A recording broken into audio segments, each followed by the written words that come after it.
नमस्कार, कल 24 मा स्वागत छ। म वीरेन्द्र जैरू। चितवन राष्ट्रिय निकुञ्ज मातहतमा रहेको सदाबहार मध्यवर्ती सामुदायिक वन उपभोक्ता समिति अन्तर्गतको टाइगर टप्स घाटबाट पनि खुलेआम नदीजन्य पदार्थको दोहन सुरु भएको छ। गत बुधबारदेखि हरेक दिन 62 वटा ट्र्याक्टरले गिटी र बालुवा ओसार पसार गर्ने गरेको तथ्य फेला परेको छ। निकुञ्जको अनुमति लिएर सुरु गरिएको भनिएको यो दोहन मार्फत निकालिएका गिटी बालुवा कता जान्छन्, कुन ठाउँमा पुग्छ भन्ने कुनै अभिलेख राख्ने गरिएको छैन। अनुमति किन दिइयो यो प्रश्न नै यति बेला गम्भीर बनेको छ। निकुञ्ज नजिकका नदीको किनारमा रहेको बालुवाहरूमा नै हो गडियाल गोहीले अन्डा पार्ने र बच्चा कोरल्ने। तर जथाभावी गिटी र बालुवा उत्खनन गर्दा गोहीले वंश विस्तार गर्ने जमिन असुरक्षित बनेको छ। यसले गोहीको प्रजननमा नै असर पार्ने पक्का छ। त्यसमाथि जङ्गली जीवजन्तुहरूको चरीचरणका लागि हिँड्ने बाटो नै उत्खननले असर पार्दा जङ्गली जीवजन्तुको लागि चरीचरण गर्ने भूगोल नै खुम्चदै गएको छ। तर सदाबहार सामुदायिक वनका पदाधिकारी र उपभोक्ताहरू भने जङ्गली जीवजन्तुका कारण आफूहरूले ज्यादै दुःख पाएको गुनासो मात्र अघि सार्दै आएका छन्। के उनीहरूले पाउँदै आएको त्यही दुःखलाई दूर गर्न यो खेल रचिएको त होइन? प्रश्न धेरै क्षेत्रबाट उठ्न थालेको छ। आजको संस्करणमा यस सम्बन्धीको विशेष रिपोर्ट पेश गर्नेछौँ। विद्यालय व्यवस्थापन समिति हरेक सामुदायिक विद्यालयहरूमा दलहरूले आफ्नो राजनीति प्रविष्ट गराउने महत्त्वपूर्ण माध्यम बन्दै आएको छ। विद्यालय व्यवस्थापन समितिको चुनावलाई पुरै राजनैतिक दलहरूले आफ्नो शक्ति परीक्षण गर्ने माध्यम बनाउँदै आएका छन्। यही कारण समितिको चुनावमा सामुदायिक विद्यालयका गुरुहरू नै दलहरूको तारो बन्ने गरेका छन्। बर्दियाको गुलरिया नगरपालिका अन्तर्गत पर्ने खैरापुरमा रहेको शम्भुशरण माध्यमिक विद्यालयमा पनि भइदियो यस्तै। विद्यालय व्यवस्थापन समितिको चुनावमा भएको विवादका बेला प्रधानाध्यापक प्रमोद कुमार तिमिलसेनालाई हातपात भयो। यही हातपात प्रकरण लम्बिँदा विद्यार्थीहरूले टायर बालेर आन्दोलन गरेका छन्। गत साता प्रधानाध्यापकमाथि हातपात भएको भन्दै शिक्षकहरू नै विद्यालय बन्द गर्न अग्रसर गरेका कारण विद्यार्थीहरू आन्दोलित बनेका हुन्। आन्दोलित विद्यार्थीहरूले राजनैतिक मुद्दालाई आफ्नो भविष्यमाथि नलाद्न र पढाइ सुरु गर्नुपर्ने माग गर्दै आएका छन्। आजको संस्करणमा यस सम्बन्धी विशेष रिपोर्ट पनि पेश गर्नेछौँ। हुम्लाको सदरमुकाम सिमकोटमा दैनिक 20 घण्टा लोड सेटिङ हुने गरेपछि हुम्लावासी मारमा परेका छन्। विद्युत मर्मतका लागि वर्षेनी लाखौं रकम खर्च गरे पनि लोड सेडिङ अन्त्य हुन सकिरहेको छैन। विद्युत प्राधिकरण कार्यालयमा कार्यरत कर्मचारीको चरम लापरवाहीका साथै दक्ष कर्मचारी नहुँदा हुम्लाका नागरिकहरू वर्षेनी ठूलो समस्या भोग्दै आएका छन्। आजको संस्करणमा यस सम्बन्धीको विशेष रिपोर्ट पनि पेश गर्नेछौँ। यस अलावा तपाईँ दर्शकहरूसँगको प्रत्यक्ष कुराकानीमा हामी जोडिनेछौँ।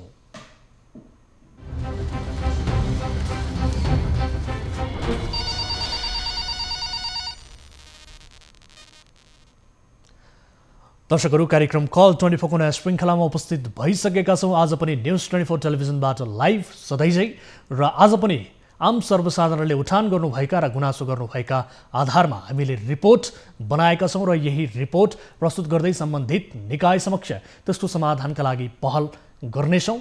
कुनै आपद विपदमा पर्नु भएको छ, कुनै जिज्ञासाहरू छन् भने तपाईँले हामीलाई कार्यक्रममा प्रत्यक्ष रूपमा सहभागिता जनाउन सक्नुहुन्छ, जसका लागि हाम्रो टोल फ्री नम्बर 166011 2424, एनसेल नम्बर 9805072424 र भाइबर नम्बर 9884 011 037 मा तपाईँले कल गर्न सक्नुहुन्छ र आफ्ना जिज्ञासाहरू गुनासोहरू कार्यक्रममा प्रत्यक्ष रूपमा राख्न सक्नुहुन्छ र तपाईँको गुनासोका आधारमा हामी सम्बन्धित निकाय समक्ष त्यसको समाधानका लागि र कुनै पनि विषयलाई निदानसम्म पुर्याउनका लागि हामी समन्वय गर्नेछौँ, मध्यस्थकर्ताको भूमिका निर्वाह गर्नेछौँ र सम्बन्धित निकायलाई खरो रूपमा प्रश्न गर्नेछौँ। यदि इन्टरनेटको पहुँचमा हुनुहुन्छ भने तपाईँ हामीसँग भाइबर र वाट्सएप मार्फत जोडिएर पनि आफ्ना जिज्ञासाहरू गुनासोहरू राख्न सक्नुहुन्छ। र साथै हामी यति बेला सामाजिक सञ्जालका विभिन्न माध्यमबाट प्रत्यक्ष रूपमा प्रसारित भइरहेका छौँ। फेसबुक मार्फत पनि प्रत्यक्ष रूपमा प्रसारित भइरहेका छौँ। कुनै जिज्ञासाहरू छन्, कुनै गुनासोहरू छन् भने तपाईँले कमेन्ट बक्समा उल्लेख गर्नुहोला र तपाईँले उल्लेख गर्नुभएका गुनासोलाई हामी जायज गुनासोहरू सम्बोधन गर्नका लागि त्यहाँ मार्फत पनि कार्यक्रममा तपाईँका गुनासोहरू समावेश गर्नेछौँ भन्दै यति बेला कार्यक्रमको सुरुवातमा कोही दर्शक हामीसँग जोडिनु भएको छ आफ्नो गुनासो सहित। नमस्कार, को बोल्दै हुनुहुन्छ, कहाँबाट? सर नमस्ते सर, म धुलीखेलबाट उदासी लामा सर। धुलीखेलबाट यहाँको शुभ नाम के भन्नुभयो? उदासी लामा सर। उदासीजी, के समस्यामा पर्नुभयो, के गुनासो थियो यहाँको? सर मेरो यो वैदेशिक रोजगारको लागि विदेश लानु भनेर यो बनेपाको पार्वती थापा भन्नेले 2,50,000 पैसा लिएको थियो सर। हजुर, कुन देश जान्छु भनेर? दुबई सर, दुबईका लागि। अनि कति समय भयो तपाईँले पैसा दिएको उहाँलाई? लगभग 72 सालदेखि सर। यो 72 सालदेखि यो धुलिखेल जिल्ला अदालतमा मुद्दा हाले सर। हजुर, मुद्दा पनि फैसला भयो, उ गरेर पक्राउ जारी गरेको छ। पुलिस प्रशासनले कुनै पनि उ देखाएन सर। ए अझै पनि उहाँ पक्राउ पर्न सक्नु भएको छैन? छैन सर। पुलिस अनि पार्वतीजी अहिले कहाँ हुनुहुन्छ? तपाईँसँग सम्पर्कमा हुनुहुन्छ कि हुनुहुन्न? छैन सर, बेपत्ता नै छ उहाँ। बेपत्ता नै हुनुहुन्छ? हजुर सर। अनि तपाईँ मात्रै हो कि अथवा तपाईँ सँगसँगै अन्य व्यक्तिहरू पनि हुनुहुन्छ यसरी उहाँबाट ठगिनु भएको, तपाईँहरूको रकम लिएर विदेश नपठाउनु भएका अन्य व्यक्तिहरू पनि हुनुहुन्छ? थुप्रै छ सर। यो म लगायत लालबहादुर आले मगर अनि थुप्रै साथीहरू हुनुहुन्छ सर। ए कतिजना हुनुहुन्छ?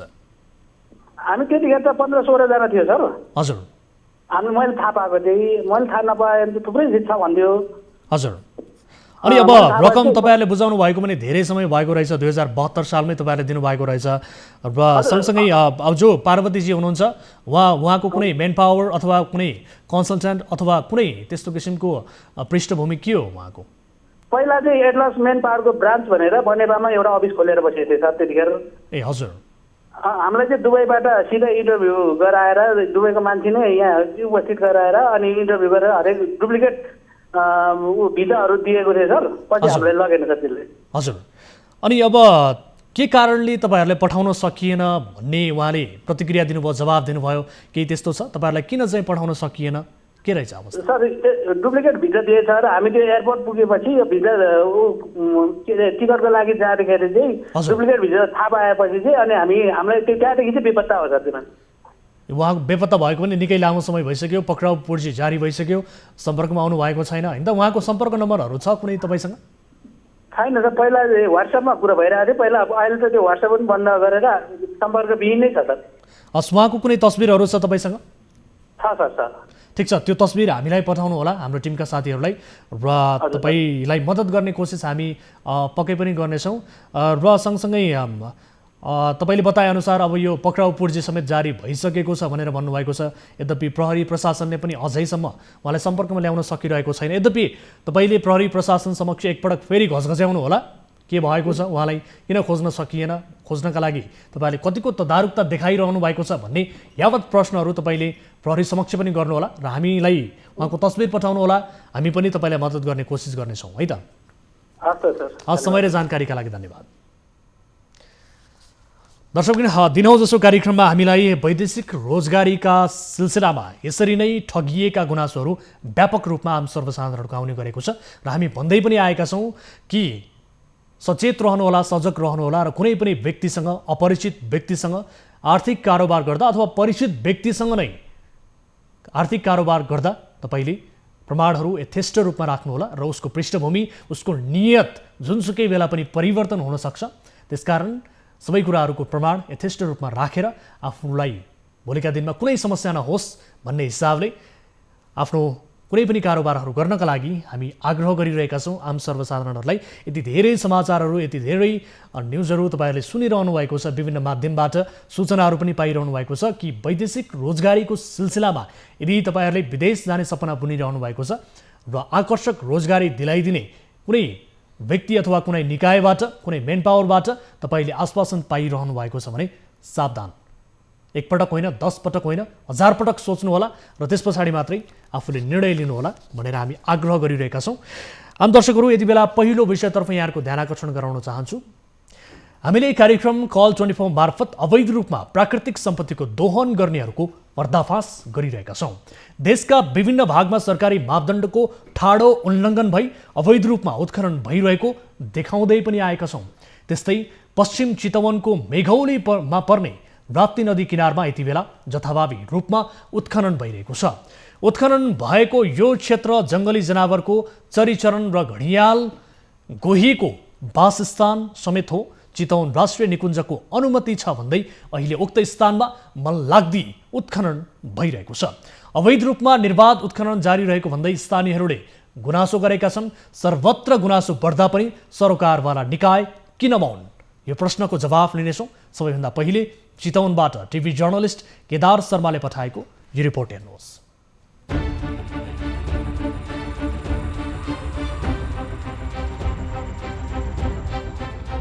यो बेला घडियाल गोहीले बालुवामा फूल पार्ने समय हो, तर पनि चितवन राष्ट्रिय निकुञ्जकै अनुमतिमा मगरबाट जथाभावी बालुवा गेटी झिकिएको छ। यसरी जथाभावी रूपमा उत्खनन गर्दा निकुञ्जले नै आश्रित चरा तथा जनावरलाई प्रत्यक्ष असर पुर्याइरहेको बताइएको छ। यो चाहिँ संरक्षण भएन, यो चाहिँ प्रिजर्भ गर्नुपर्छ। यो चाहिँ अति राम्रो एनिमल ह्याबिट्याट छ। एनिमल ह्याबिट्याट साथै होइन, यहाँ चराचुरुङ्गीहरू पनि राम्रो वासस्थान भएको भए यसलाई चाहिँ जोगाउनुपर्छ है भनेर मैले 8-9 वर्ष अगाडिदेखि नै यहाँ पहल गरिरहेको छु होइन, र कसैले सुन्दैन।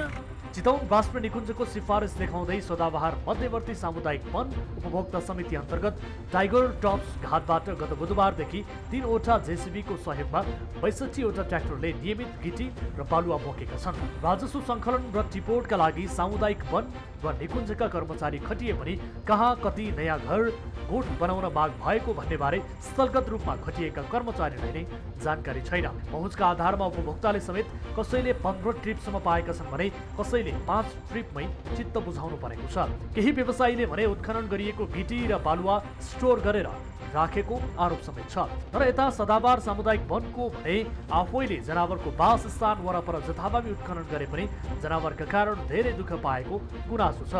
संरक्षणमा तल्ली नदेखिने वनले उल्टै वन्य जन्तुलाई गाली गर्ने गर्दछ। कति गाह्रो बनाइरहेको छ जनताहरूलाई। अहिले बेलुका बस्नुहोस्, यहाँ बोरी मृग हरिण गैँडा आएर चाहिँ रातभरि मान्छे सुते छैन, ऊ मच्याङ बनाएर बसेछ, हात्ती आछ। होइन, भित्र वासस्थान राम्रो नभएपछि नै बाहिर आउँछ।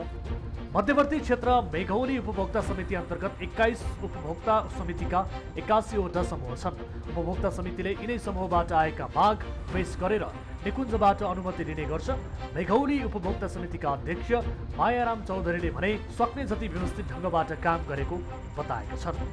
कहाँ कुन बेला के फुल पार्छ, कहाँ कुन बेला चाहिँ को कहाँ बस्छ, त्यो हामीलाई सबै ज्ञान छ।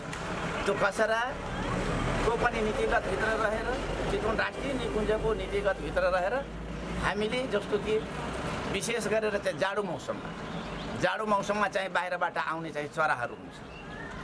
त्यो बेला चाहिँ पुष र माघ 2 महिना चाहिँ हामी बन्द गर्छौँ। टाइगर टप्स घाटमा जथाभावी उत्खनन भएको सूचना पाएपछि चितवन राष्ट्रिय निकुञ्जले स्थलगत अनुगमन गर्ने जनाएको छ। निकुञ्ज प्रशासनले उत्खननबारे गुनासो आएको भन्दै अनुगमन गर्ने समेत बताएको छ। निकुञ्ज क्षेत्र नजिक रहेकाको घर गोठ बनाउन उत्खनन गरिएको दावी गरिए पनि स्थानीय उपभोक्ताले प्रति ट्र्याक्टर गिट्टी बालुवाको 2000 रुपैयाँसम्म बुझाउनुपर्छ।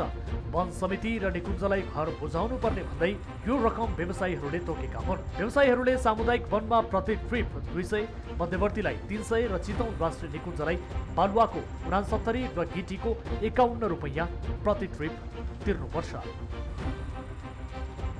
मेघौलीको यो राप्ती नदी किनारमा छु, जहाँ उत्खनन भइरहेको छ। यहाँ उत्खनन यति ठुलो मात्रामा भइरहेको छ कि जहाँ हेर्नको लागि निकुञ्ज, प्रहरी, प्रशासन कसैको आँखा पुगेको छैन। अब यसमा आँखा कसले पुर्याउने र संरक्षणमा कसले चासो दिने? क्यामेरामा निरज महतोको साथमा टिभी जर्नलिस्ट केदार शर्मा, चितवन। दर्शकहरू, राष्ट्रिय निकुञ्जहरू हाम्रा सम्पत्ति हुन्। यी अमूल्य सम्पत्तिहरूको विशेष गरी हामीले जतन गर्नु र यसको संरक्षण गर्नु दायित्व पनि हो। तर सम्बन्धित निकाय के हेरेर बसिरहेको छ? यसरी चितवन राष्ट्रिय निकुञ्ज नजिक रहेको राप्ती नदीको किनारमा जथाभावी अवैध रूपमा उत्खनन भइरहँदा र त्यहाँ वन्यजन्तुहरूको उचित तरिकाले संरक्षण नभइरहँदा स्थानीय सम्बन्धित निकाय, प्रहरी प्रशासन के हेरेर बसिरहेको छ र चितवन राष्ट्रिय निकुञ्ज स्वयं के हेरेर बसिरहेको छ? गम्भीर प्रश्न यति बेला उब्जिएको छ र यसको अनुमति कसले दियो? यसरी जथाभावी रूपमा उत्खनन गर्ने अनुमति कसले दियो? यसबारे हामी प्रश्न गर्नेछौँ। हामी यति बेला टेलिफोन सम्पर्क गर्ने कोसिस गरिरहेका छौँ जो चितवन राष्ट्रिय निकुञ्जका प्रमुख संरक्षण अधिकृत हुनुहुन्छ अणनाथ बराल, उहाँलाई टेलिफोन सम्पर्क गर्ने कोसिस गरिरहेका छौँ। यसबारे उपभोक्ता समितिले पनि गुनासो गरिरहेको छ। एकातर्फ वन्यजन्तुहरूका कारण आफूले दुःख पाइरहेको भन्ने किसिमका गुनासोहरू उपभोक्ता समितिहरूको रहेको छ भने अर्कोतर्फ अवैध रूपमा त्यहाँ बालुवा गिटीहरू उत्खनन भइरहेको छ र टाइगर टप्स घाटबाट गत बुधबारदेखि 3वटा जेसिबीको सहयोगमा 62वटा ट्र्याक्टरले यसरी गिटी र बालुवा बोकिरहेका छन् र यसरी अवैध रूपमा उत्खनन हुँदा पनि सम्बन्धित निकायको ध्यान किन जान सकिरहेको छैन? अवैध उत्खनन मुलुकका विभिन्न क्षेत्रमा भइरहेका छन्। यसबारे हामीले कार्यक्रममा नियमित रूपमा हामीले देखाउँदै पनि आइरहेका छौँ। सरकारको मापदण्ड विपरीत र तोकिएको मापदण्ड विपरीत जुन छ, यसरी अवैध रूपमा उत्खनन गरेर प्राकृतिक सम्पदाको दोहन गर्ने क्रम जारी छ। त्यसमाथि राष्ट्रिय निकुञ्जमै भएको यसरी नदीको किनारमा उत्खनन भइरहेको छ। यसबारे हामी थप जानकारी लिन्छौँ। यति बेला हामीसँग जोडिसक्नु भएको छ चितवन राष्ट्रिय निकुञ्जका प्रमुख संरक्षण अधिकृत हुनुहुन्छ अणनाथ बराल, हाम्रो सम्पर्कमा हुनुहुन्छ। बराल सर, स्वागत छ यहाँलाई कार्यक्रममा। धन्यवाद।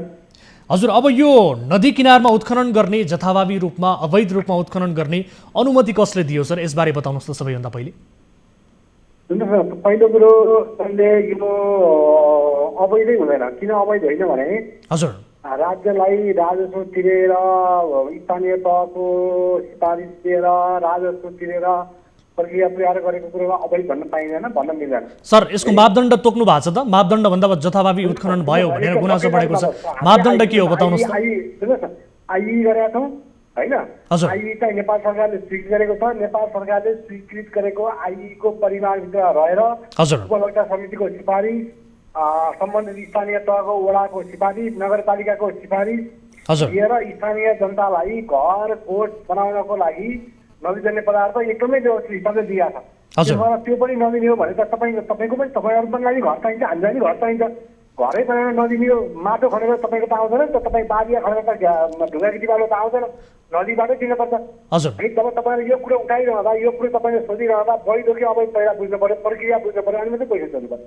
सर, तपाईँले यति भनिरहँदा राजस्व सङ्कलन र टिपोटका लागि सामुदायिक वन र निकुञ्जका कर्मचारी खटिए पनि कहाँ कति घर कोट बनाउन माग भएको भन्ने बारे स्थलगत रूपमा ती खटिएका कर्मचारीलाई नै जानकारी नभएको पाइएको छ सर। किन जानकारी छैन? किन जानकारी कसले भने तपाईँलाई यो कुरा?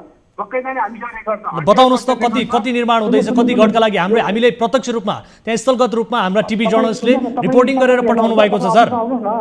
तपाईँहरूले आज अनुगमन गर्ने समेत बताउनु भएको छ। अनुगमन गर्नुभयो त सर आज? बताउनुहोस् न। होइन, सुन्नुहोस् न, बकैदाले हाम्रो मान्छेले अनुगमन गरिरहेका छ। मैले सबै काम गर्नुपर्छ भन्ने होइन नि, मेरो कर्मचारी गएका छन्, मेरो प्रतिनिधि गएका छन्। अनि मान्छेले चाहिँ तपाईँको भित्तामा टार्सेर राख्छ र तपाईँहरू हेर्न आउनुहोस्, रेकर्ड हेर्न आउनुहोस्। सर, तपाईँहरूको आज अनुगमन गर्ने तपाईँहरूले बताउनु भएको थियो, तपाईँहरू अनुगमनको लागि निस्किनु भएको छ आज? सुन्नुहोस् न, आज होइन, दिनदिनै अनुगमन भएको छ, हरेक दिन अनुगमन भएको छ। तपाईँ त्यहाँ जानुहोस्, हाम्रो मान्छे फिल्डमा छ, उपभोक्ता समितिको मान्छे फिल्डमा हुनुहुन्छ, सामुदायिक वनको मान्छे फिल्डमा हुनुहुन्छ, अनि सबै अनुगमन भइरहेको छ। अनुगमन भने चाहिँ तपाईँको चाहिँ सबै एउटै मान्छेले गर्न सक्ने हाम्रो। सर, तपाईँले यति भन्नुभयो, ल भन्नुहोस् न त, कतिवटा गोठ बनाउनका लागि हो, कति घर बनाउनका लागि हो? बताउनुहोस् त, डाटा बताउनुहोस् त।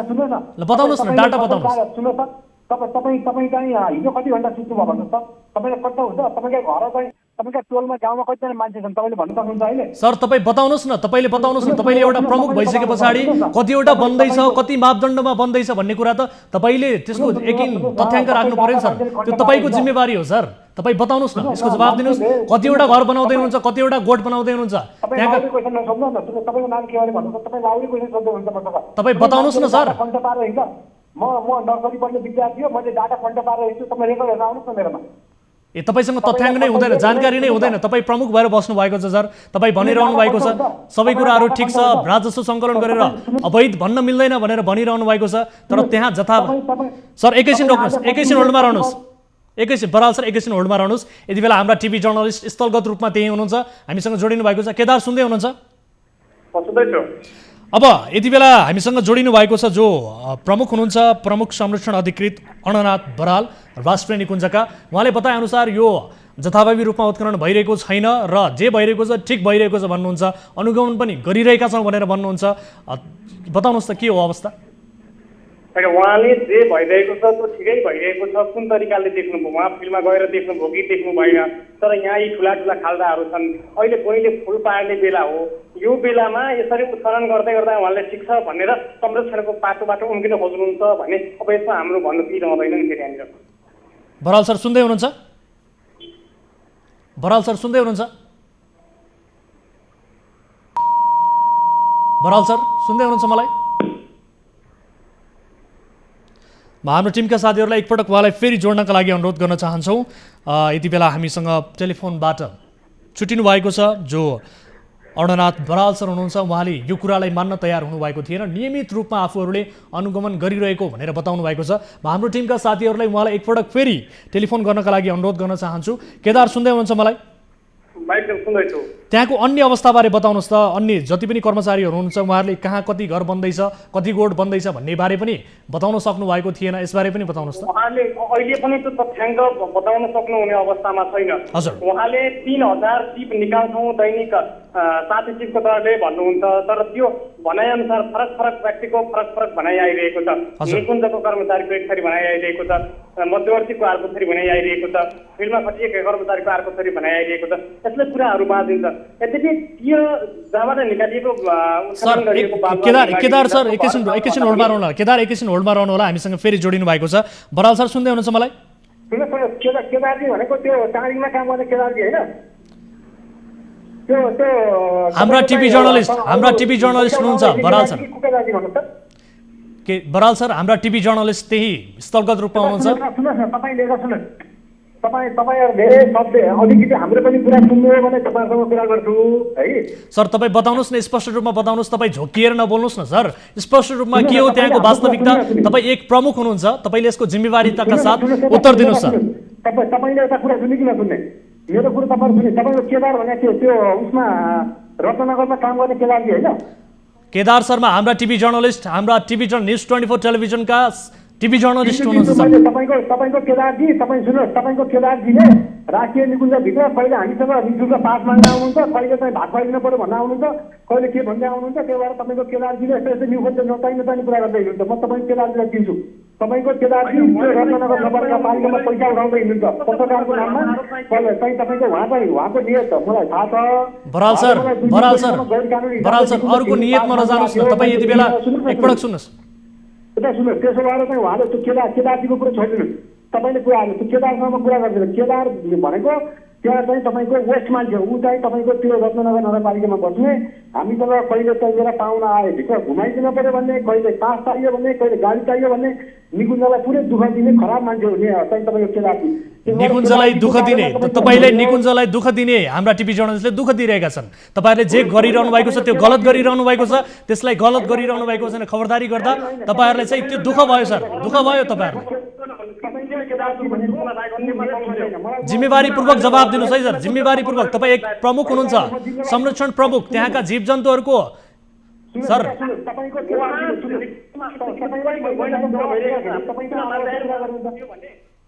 केदार सुन्दै हुनुहुन्छ? उहाँले त्यो आरोप मैले अलिकति अस्पष्ट रूपमा सुनिरहेको छु। त्यो आरोप उहाँले खण्डन गर्न सक्नुपर्छ। पहिले भएको त्यो विषयमा उहाँ बोल्न सक्नुपर्छ। होइन भने एउटा संरक्षण अधिकृत भएर एउटा पत्रकारलाई आरोप लगाएर बस्ने, ढुङ्गा बेच्ने, संरक्षणको अभियानमा उहाँ नलाग्ने, संरक्षणको अभियानमा समावेशता नलाग्ने, अनि उहाँ चाहिँ अहिले आरोप लगाएर बस्नु लाइभ प्रोग्राममा आएर।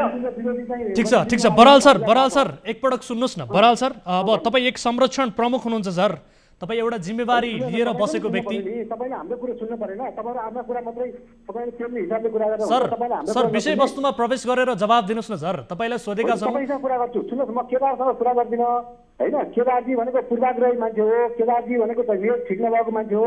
म केदारसँग कुरा गर्दिनँ, तपाईँसँग कुरा गरेर नै गर्छु भन्नु। तपाईँको नियत मात्रै ठिक, त्यसो भए तपाईँका निकुञ्जमा भएका गलत कुराहरूबारे खबरदारी गर्दा तपाईँ अरूको नियत चाहिँ तपाईँ गलत देख्नुहुन्छ सर। तपाईँको केदारजीको कुरा गर्दिनँ होइन। म चाहिँ तपाईँको केदारको बारेमा मलाई धेरै गर्छ, तपाईँको के छ भने भन्नु, म तपाईँसँग कुरा गर्छु। सर एकपटक सुन्नु होला। अब सदाबहार सामुदायिक वनको जुन छ, आफैले जनावरको वासस्थान वरपर जथाभावी उत्खनन गरे पनि जनावरका कारण धेरै दुःख पाएको उहाँले गुनासो गर्नुभएको छ। जसले उत्खनन गरिरहेको छ संरक्षणमा तल्लीन नदेखिने वनले उल्टै वन्यजन्तुलाई गाली गर्ने गरेको आरोप पनि छ सर।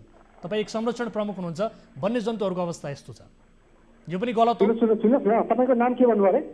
सर नामसँग नजानुहोस् न। तपाईँ न्युज 24 टेलिभिजनमा प्रत्यक्ष रूपमा प्रसारित हुन्छ, तपाईँ जवाब दिनुहोस् न सर। तपाईँ विषयवस्तुमा रहेर सोधेको कुराको जवाब दिनुहोस् सर।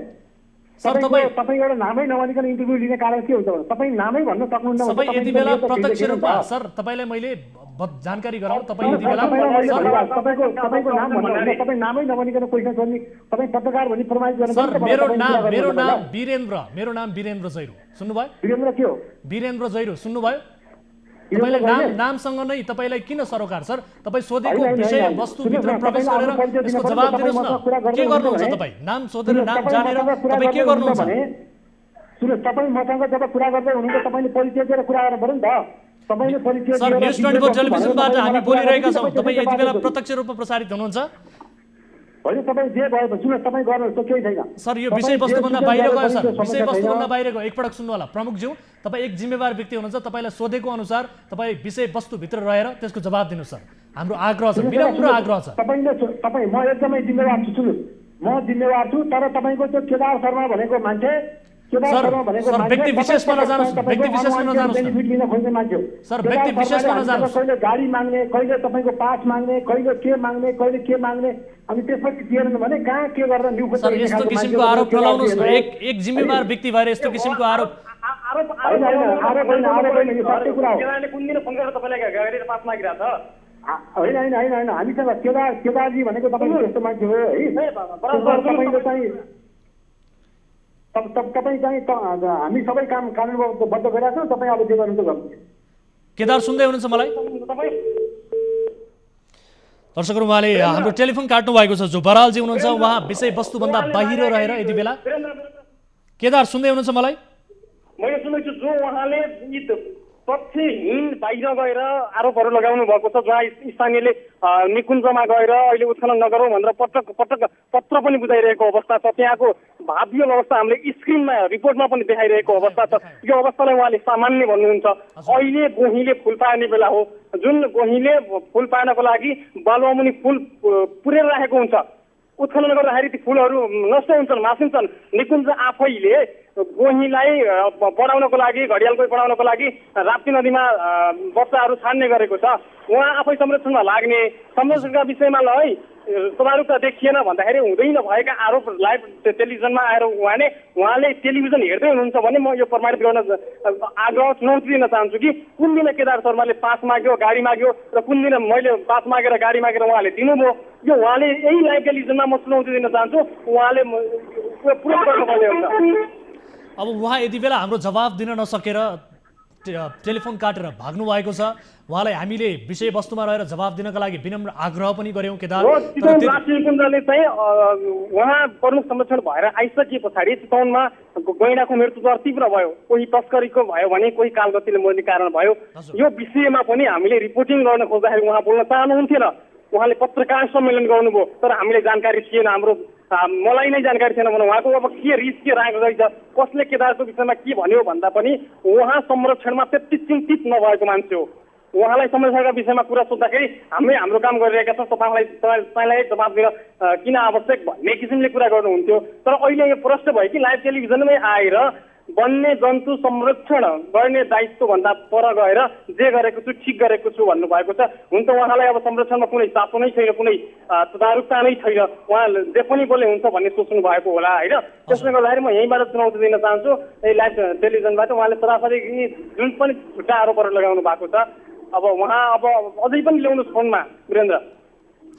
केदार जस्तो अब उहाँलाई हामीले बारम्बार उहाँलाई हामीले टेलिफोन गरेका छौँ। उहाँले काटिसके पछाडि पनि उहाँलाई हामीले 2 पटक टेलिफोन सम्पर्क गर्ने कोसिस गऱ्यौँ तर उहाँले फोन स्विच अफ गर्नुभएको छ। अहिले मलाई जानकारी प्राप्त भएअनुसार उहाँले आफ्नो मोबाइल स्विच अफ गर्नुभएको छ केदार।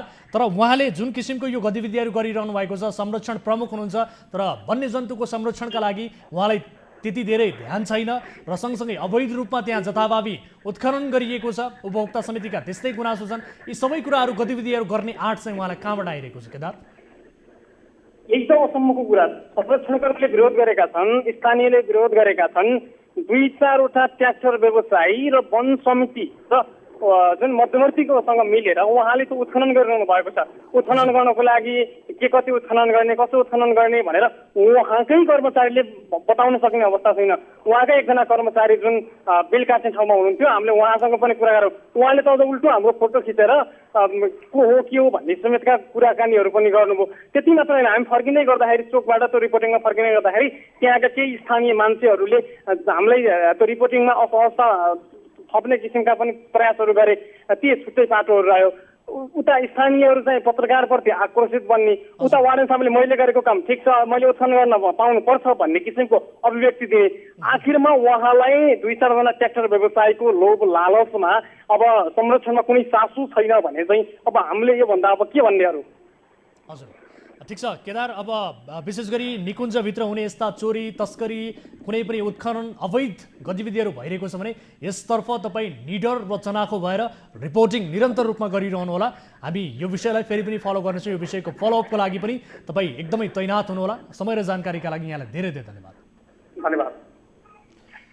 दर्शक यति बेला हामीसँग जोडिनु भएको थियो हाम्रा टिभी जर्नलिस्ट केदार शर्मा, जसले यो रिपोर्ट पठाउनु भएको थियो। उहाँमाथि नै आरोप लगाएर यति बेला जो प्रमुख हुनुहुन्छ उहाँ विषयवस्तुभन्दा बाहिर गएर आफ्नै किसिमका कुराहरू लाद्न खोजेर जे गरिरहेको छु त्यो ठिक गरिरहेको छु, जे भइरहेको छ ठिक भइरहेको छ। यद्यपि उहाँलाई कति घर बनिरहेका छन्, कति गोठ बनिरहेका छन् भन्ने किसिमको तथ्याङ्क पनि थाहा छैन।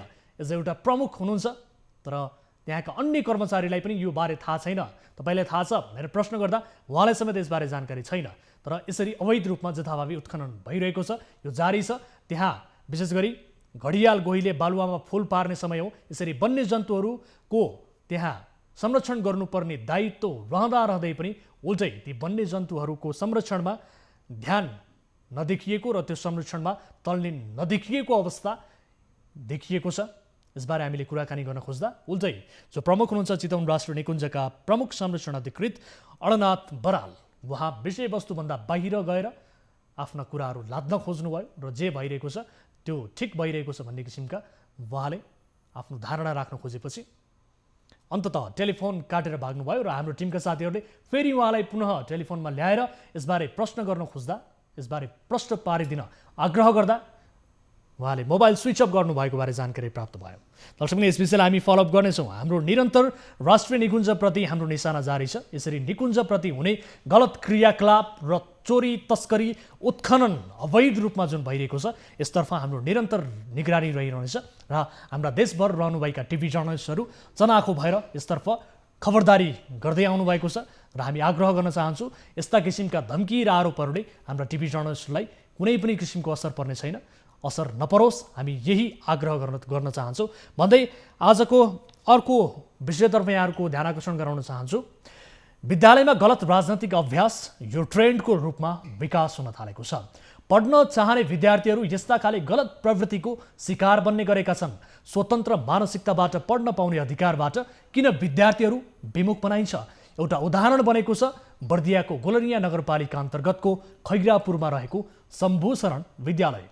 विद्यालय व्यवस्थापन समितिको निर्वाचनका बेला प्रधानाध्यापकमाथि कुटपिट भएको भन्दै शिक्षकहरूले विद्यालय नै बन्द गराएका छन्। विद्यालय व्यवस्थापन समितिको राजनीतिको कोपभाजनमा विद्यार्थीहरू परेपछि उनीहरू पनि आन्दोलित बनेका छन्। आफ्नो भविष्य कसैको निहित स्वार्थमा प्रयोग नगरियोस् भन्ने विद्यार्थीहरूको माग छ। बर्दियाबाट टिभी जर्नलिस्ट ज्योति पन्थीले पठाएको यो रिपोर्ट हेरौँ।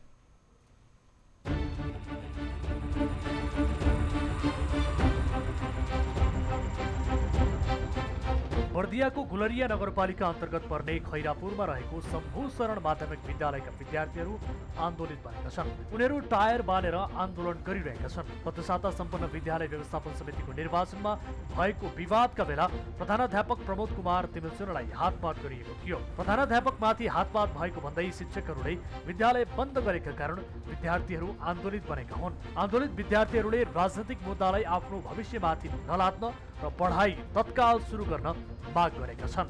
हामीहरूको पढाइ त्यो एसएससीको एक्जाम छ हाम्रो, अब यति लकडाउन पनि छुट्टी भएको छ, पढाइ नै पुरै बचेन, साइन्स यति अप्ठ्यारो विषय छ, त्यो 3 विषय मात्रै पढाइ बच्चा हामीलाई यति अप्ठ्यारो बच्चा हामीलाई हामी यति लाग्छ। कति दिन भएको उहाँले यहाँ आउँछन्, पढेर घरबाट मेहनत गरेर आउँछन्, यहाँबाट जहिले पनि फर्किनुपर्छ। सरहरू भन्नु हामी विद्यार्थीभन्दा अगाडि सरहरू बाइकमा चढेर आफ्नो घरतिर जानुहुन्छ, हामीहरू कुर्छौँ, कति गर्छौँ। आज कति दिन भयो हामी आउँदै फर्किँदै हामी कति दिनसम्म यस्ता आउँदै फर्किँदै गर्छ।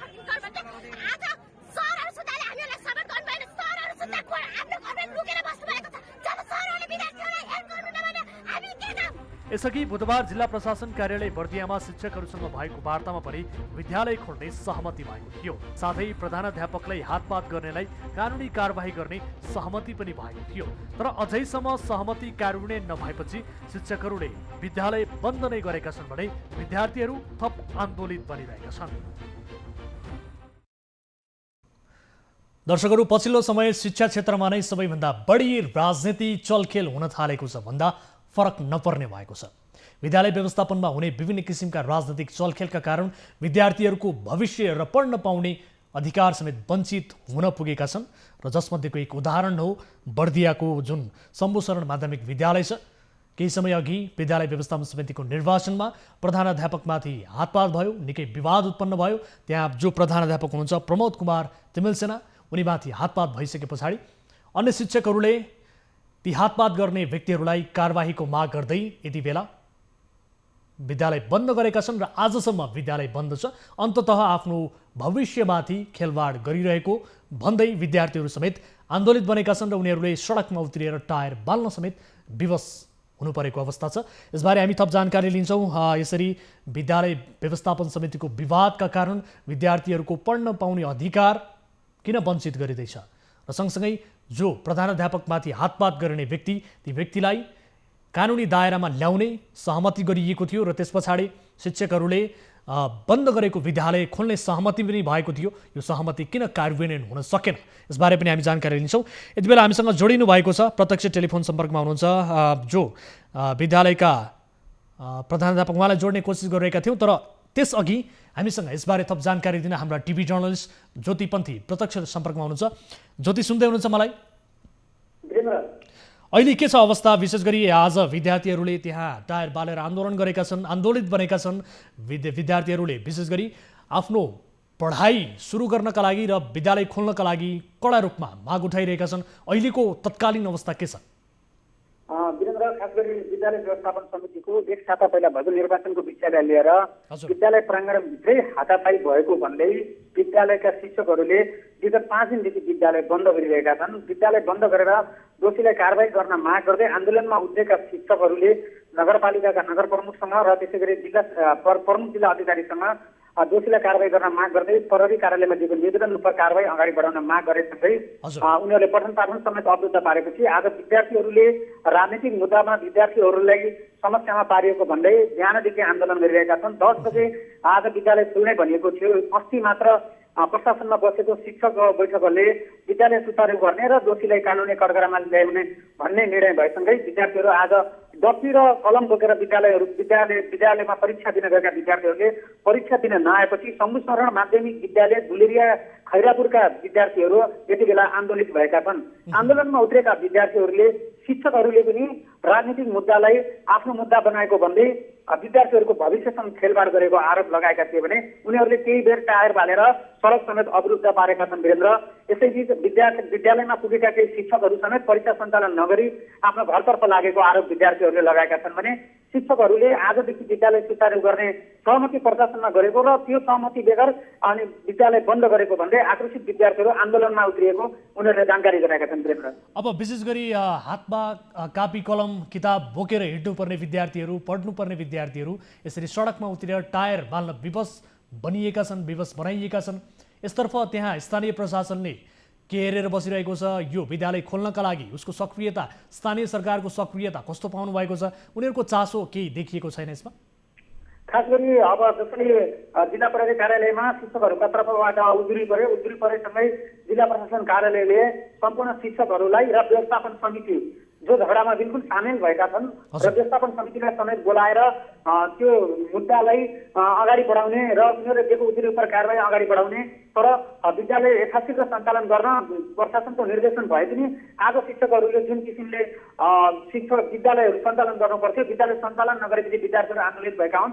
उनीहरूको परीक्षा सञ्चालन भइरहेकै बेलामा 5-5 दिनदेखि विद्यालय बन्द हुनु, विद्यार्थीहरूको पूर्वाध सुनाइ नहुनु दुःखद कुरा हो। वीरेन्द्र, अर्कोतर्फ प्रशासनले पनि शिक्षकहरूलाई जब विद्यालय खोल्नुहोस् तपाईँहरूको माग सुनवाई हुन्छ, हामी कारबाही प्रक्रिया अगाडि बढाउँछौँ भनेर जसरी कुराकानी अगाडि गरेका थिए त्यो कुराकानीमा आधारित रहेर शिक्षकहरूले आजदेखि विद्यालय सञ्चालन गर्ने जुन सम्झौता गरेका थिए त्यो सम्झौता भन्दा बाहिर गएर शिक्षकहरूले जसरी गरे आज पनि विद्यालय बन्द गरे। त्यसपछि विद्यार्थीहरू आन्दोलित भएका छन्, उनीहरूका रुकेका परीक्षाहरू सञ्चालन गर्न सकिरहेका छैनन्। कोरोना संक्रमणको लामो अवधिपछि विद्यालय सञ्चालनमा आयो। सरकारले शैक्षिक सत्र देशमा लैजाने निर्णय गर्यो, देशको अन्त्य सातामा लैजाने निर्णय गर्यो वीरेन्द्र।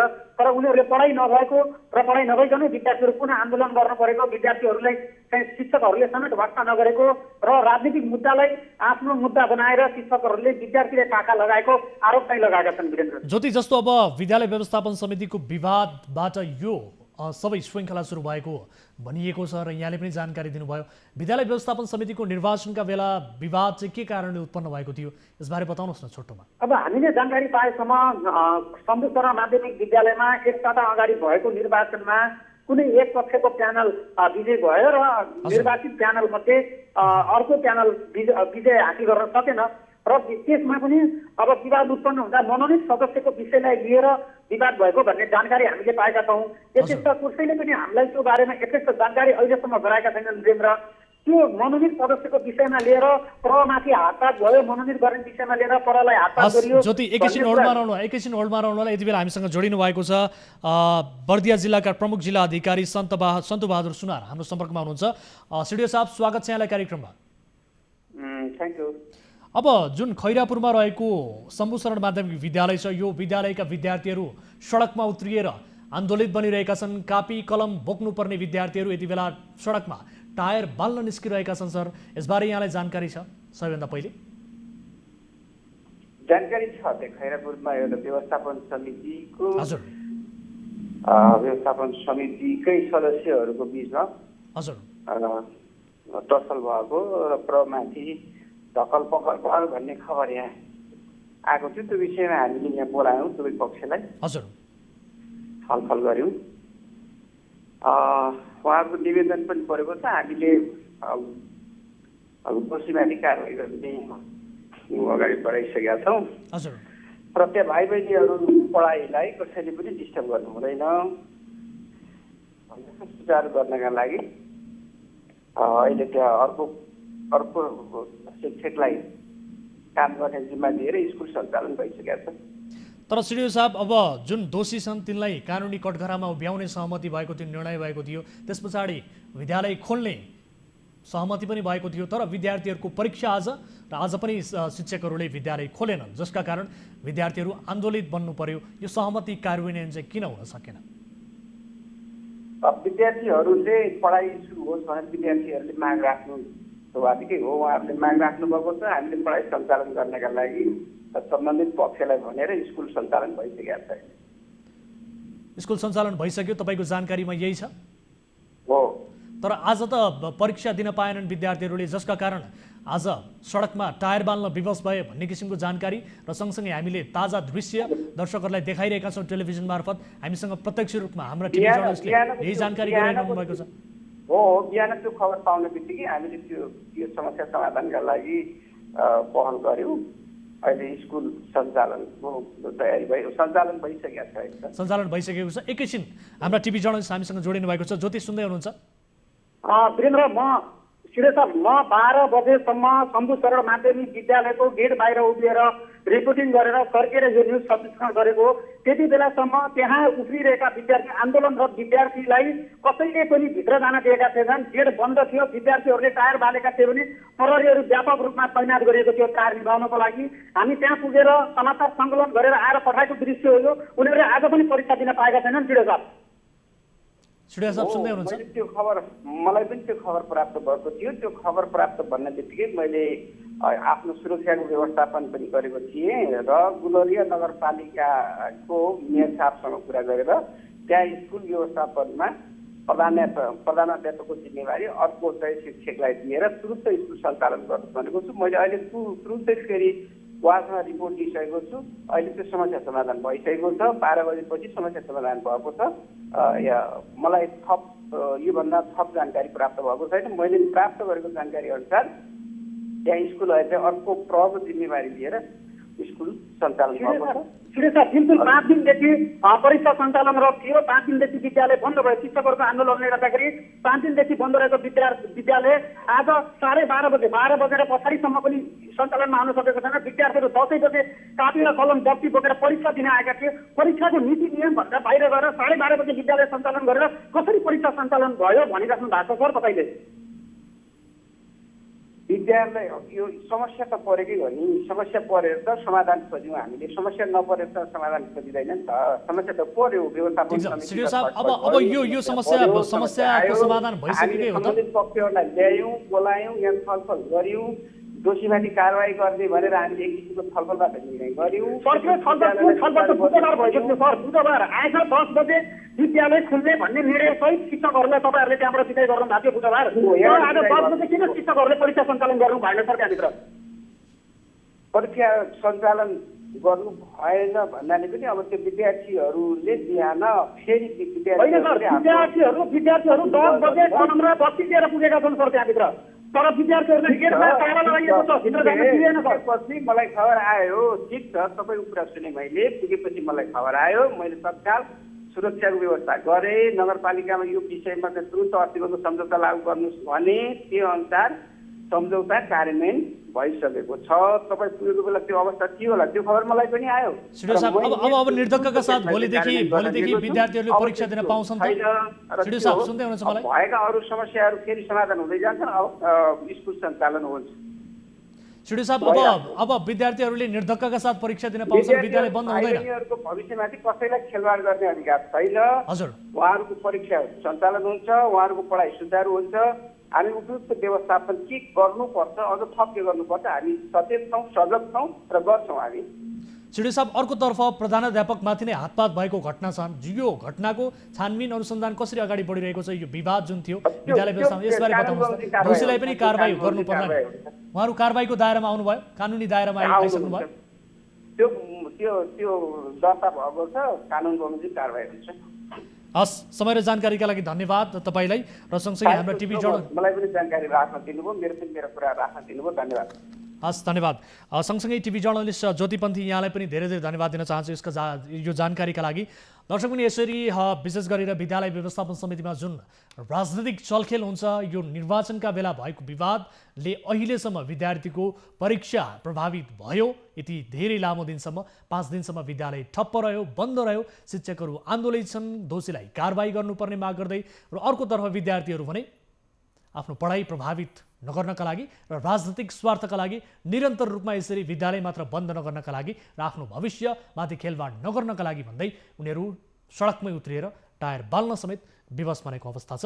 यद्यपि सिडिओ साहबसँग जानकारी लिएअनुसार अहिले विद्यार्थीहरूले परीक्षा दिने पाउने वातावरण बनिसकेको छ, समाधान भइसकेको छ भन्ने जानकारी दिनुभएको छ। यस विषयलाई हामी फेरि पनि फलो गर्नेछौँ, किनभने भोलिका दिनबाट निर्धक्क रूपमा विद्यार्थीहरूले परीक्षा दिन पाउँछन् या पाउँदैनन्। र सँगसँगै अर्कोतर्फ प्रधानाध्यापकमाथि हातपात गर्ने जो दोषी छ, त्यो दोषीलाई कानुनी कठघरामा उभ्याउन प्रशासनले सक्छ वा सक्दैन, यसतर्फ पनि हामी फलोअप गर्नेछौँ भन्दै आजको अर्को विषयतर्फ यहाँहरूको ध्यान आकर्षण गराउन चाहन्छु। कुनै पनि रोग र सङ्क्रमण फैलन नदिन अस्पतालका शौचालय सबैभन्दा व्यवस्थित हुनुपर्छ। तर मुलुकका अधिकांश सरकारी अस्पतालमा गएर शौच गर्न जाने नै निराश हुनुपर्ने अवस्था छ। कतिपय सरकारी अस्पताल यति दुर्गन्धित र फोहोर हुन्छन्, त्यहाँ जाँदा नाक थुन्नुपर्छ। शौचालयमा कतै पनि पानी छैन, कतै चुकुल छैन, बत्तीको व्यवस्था नै छैन। कतिपय अस्पतालका शौचालयमा प्लास्टिक, पानीका बोतल, खैनी, सुर्ती र चुरोटका खोल र अन्य फोहोरहरूले भरिएका अवस्थामा हुन्छन्। अस्पतालको शौचालयभित्र पस्दा शौच होइन, बान्ता आउने खालका हुन्छन्। धरानस्थित बिपी कोइराला स्वास्थ्य विज्ञान प्रतिष्ठानमा रहेको शौचालयको अवस्थामा पनि यस्तै अवस्था छ। यसबारे हामी एक विशेष रिपोर्ट यहाँहरूलाई देखाउने कोसिस गरिरहेका छौँ। यद्यपि यो रिपोर्ट भन्दा अगाडि एकजना दर्शक हामीसँग जोडिने क्रममा हुनुहुन्छ। मलाई जानकारी प्राप्त भएअनुसार यस सम्बन्धीको विशेष रिपोर्ट हामी देखाउनेछौँ, किनभने यसअघिको कार्यक्रममा पनि हामीले बिपी स्वास्थ्य विज्ञान प्रतिष्ठानमा रहेको शौचालयको दुरावस्थाबारे देखाएका थियौँ र फेरि पनि अर्को एउटा वार्डको शौचालयको अवस्था यस्तै भएपछि हाम्रा दर्शकले हामीलाई भिडियो पठाउनु भएको छ र एकजना दर्शक यति बेला हामीसँग जोडिनु भएको छ। उहाँसँग कुराकानी गर्छौँ। नमस्कार, को बोल्दै हुनुहुन्छ, कहाँबाट?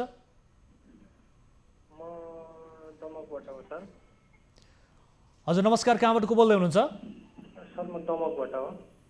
यहाँको शुभ नाम?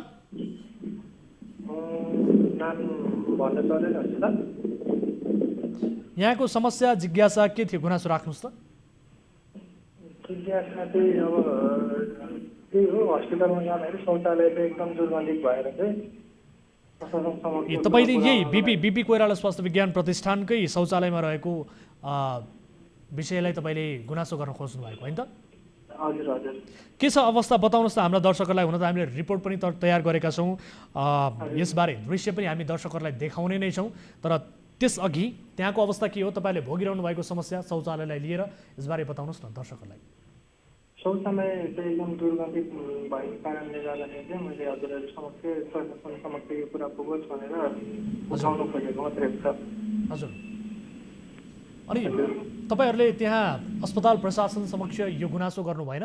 त्यहाँ सरसफाइ गर्ने कर्मचारीहरू पनि हुन्छन्, त्यसलाई व्यवस्थित पार्ने केही कर्मचारीहरू पनि खटाइएको हुन्छ, त्यो अवस्था थिएन त्यहाँ? अब हामी त उपचार लिनलाई गएको हो त, प्रशासन उपचार बिरामीको लागि भनेर एक त मेन्टली त्यत्तिकै भइरहन्छ। अब त्यो प्रशासनतिर जोडिने त्यो चाहिँ गर्नु सकिएन सर। मैले अब हजुरहरू समक्ष उजागर गर्न सकिन्छ भन्ने कुरामा चाहिँ जोड्न खोजेको छ। अब विशेष गरी तपाईँहरूले अस्पताल प्रशासनका व्यक्तिहरूलाई जानकारी गराएन, त्यससम्म पुगेन भनेर भन्नुभयो, तर शौचालय सफा गर्ने व्यक्तिहरू त्यहाँ आउनुहुन्छ कि हुन्न, यसबारे केही जानकारी छ कि छैन? त्यसबारे छैन सर। आउनु भएको देख्नु भएन तपाईँ? अब म त्यहाँ बस्ने जति देखिनँ, अब अगाडि पछाडि त उहाँहरूले गर्नुहुन्थ्यो के हुन्छ त्यो त म जान्दिनँ नि सर। तर जो शौचालयको अवस्था अत्यन्त दयनीय छ, फोहोर छ होइन त? मैले तपाईँहरूलाई फोटो अडियो भिडियो सबै हालिदिइरहेको हस्, यो दृश्य पठाउनु भएको छ।